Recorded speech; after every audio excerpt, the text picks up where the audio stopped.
Hi, I know it is very difficult for the medical student to differentiate between different types of vasculitis. So let's simplify it with the help of flowcharts. First, what you have to do, you have to read the clinical information carefully.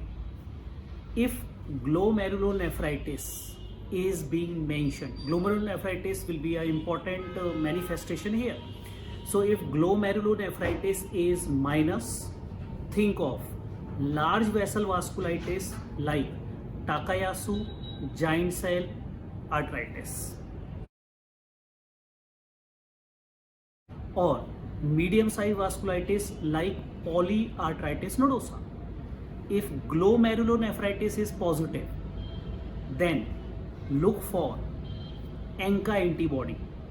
If ANCA antibody is negative, it is HSP, Hinosh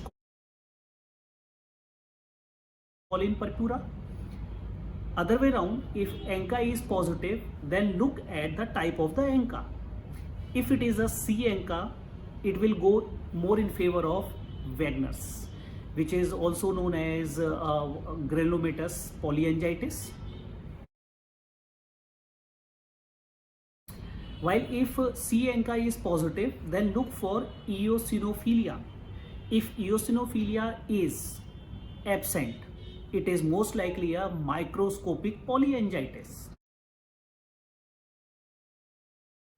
While eosinophilia is positive, then it will be Churg-Strauss syndrome, which is also known as eosinophilic polyangiitis. Also remember that in Churg-Strauss syndrome, glomerulonephritis is slightly uncommon. Also, you need to know the difference between similar type of vasculitis when this ANCA antibody is not given. So, if glomerulonephritis is positive, think of all the vasculitis which can be positive irrespective of the ANCA.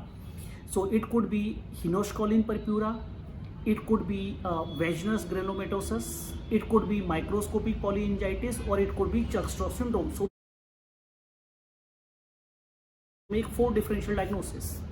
So, the key feature will be in cases of Hinosh choline purpura, the age group will be less than 20 years of age, that it is the most common vasculitis in children. Also, all the patient will manifest body rash, especially on the lower limbs. Additional feature could be like pain abdomen will be present due to the vasculitis of the intestine, or arthritis can be present.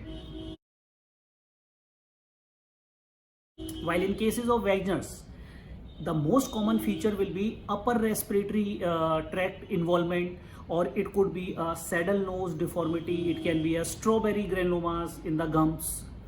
While for microscopic polyangiitis, it will be livedo reticularis, mononeuritis multiplex, that will clinch the diagnosis in favor of microscopic polyangiitis. In cases of Churg-Strauss, it will be a bronchial asthma which will be positive, or allergic rhinitis which will be positive. So, identify these keywords in the clinical question, and 100% you will be able to make a differential diagnosis. Hopefully, now the things are clear to you. If in case of any doubt, you can put your doubt under the comment section. Thank you.